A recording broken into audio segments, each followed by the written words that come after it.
on the way to Hagerstown, and I'm almost there to a Marcellus Shale Commission meeting. So the work never ends, huh? No, it doesn't. Okay.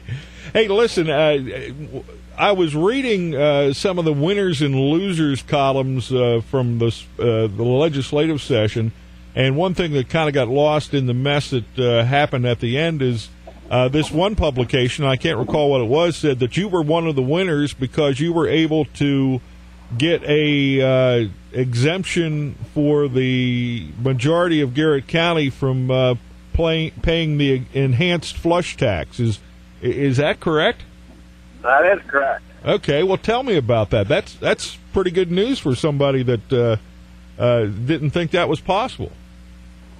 Well, it deals with the increase in the flush fee from $30 to $60, and so when it came to the floor, I had an amendment prepared that said if any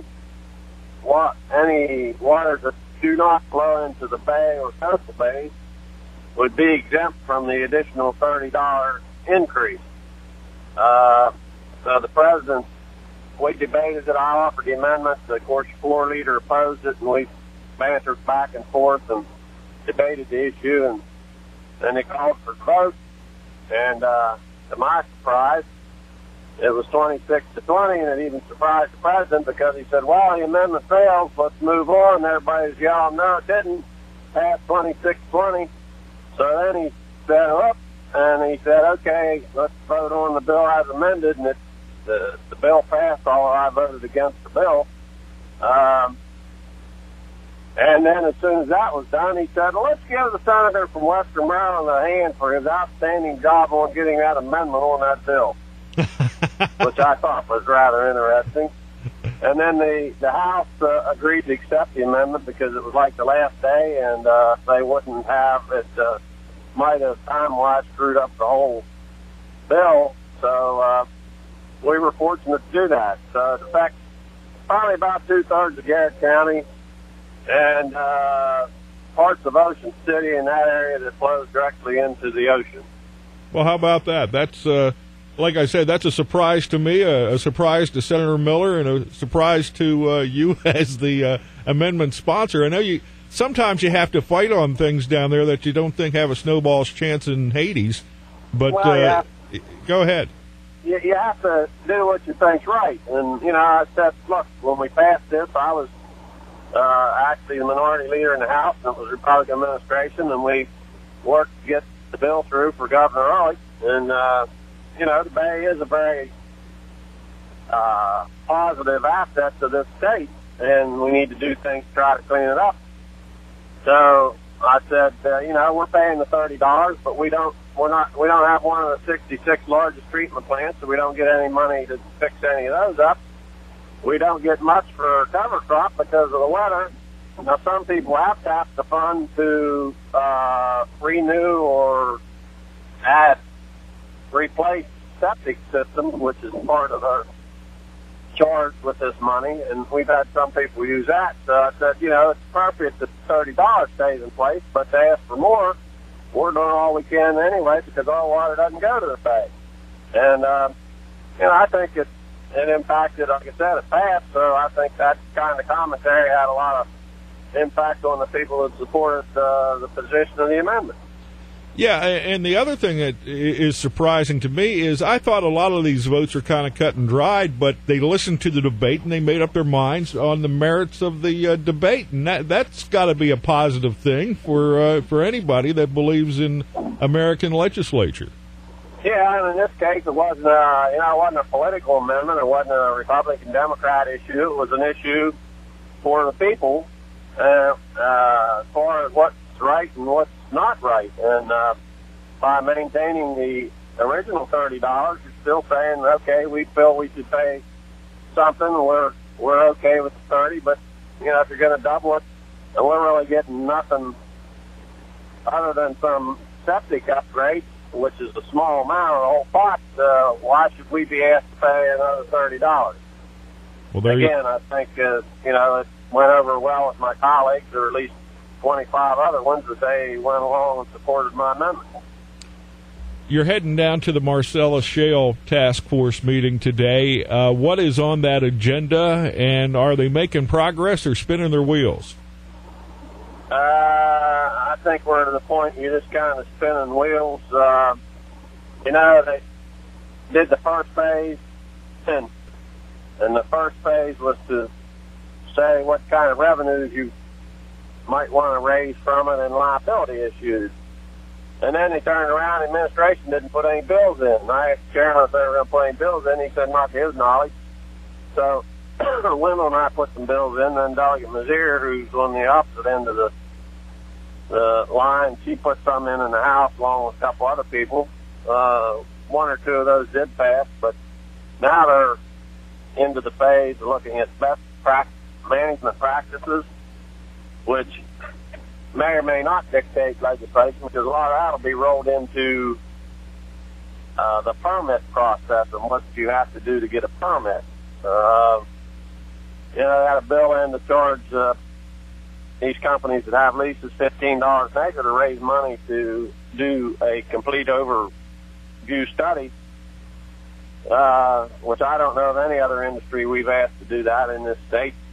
Because a lot of those things the company's going to do when they request a permit, they're going to have to study their perimeter area considerably, and that's all part of that process. So that didn't pass, so I guess we'll find out today whether they got any money to continue forward with the study, on the monitoring study, and then we'll just have to go from there. But had an opportunity. We found a way we could pay for it other than the $15. We could take it out of the gas and oil fund and basically started the study tomorrow. But the opponents didn't want to support that because it was tied to only putting a surcharge on a tax, production tax of 2.5%. They wanted 7.5%, and you got to add it to the local amount. And if you get too much more than 2.5%, people aren't going to come here because we're only 1% of the shale area. So we'll find out today where we're at and where we might be headed. ASCI has been a hot topic here in the district for the last several weeks as the commissioners have stepped in to take responsibility and governance of it. You have been around through the process of acquiring funding to put it in place. Is it a good project? I'm sure you got to think that it's a good project because you did a lot of work on getting the state funding set up. And do you think this is a positive step? Well, the original problem was, as you know, that ran over the estimates because it's something that really was never done like this before in this country. So the estimates project came in and kept increasing what it was going to cost, and you had to make a decision because we got all the money we were going to get from the state and local. So you had to make a decision: do you stop the project after you spent about $18 million, or do you borrow the money and finish the project? And the board agreed to borrow money. Of course, the estimates we had of usage that it would work. Now they do raise enough money to run the operations. They just couldn't make enough money to pay off the debt or pay down the debt. So I think by the county stepping in and buying the debt or paying it off or whatever term you put on it, as long as they keep the revenue structure that they have in the future, they'll make enough money to pay the bills and because they don't have to worry about the debt. On the other hand, the county at some point could, if they could find a buyer, sell it and make some money off of it. So, and they're going to tie it in, I believe, with community colleges, adventure sports program, allow them a lot more opportunities, and they'll be somewhat, I believe, involved. I haven't been to any meetings lately, but I think somewhat involved in running the operations, which will lower the cost because you can use students as interns, etc., as they earn their degree.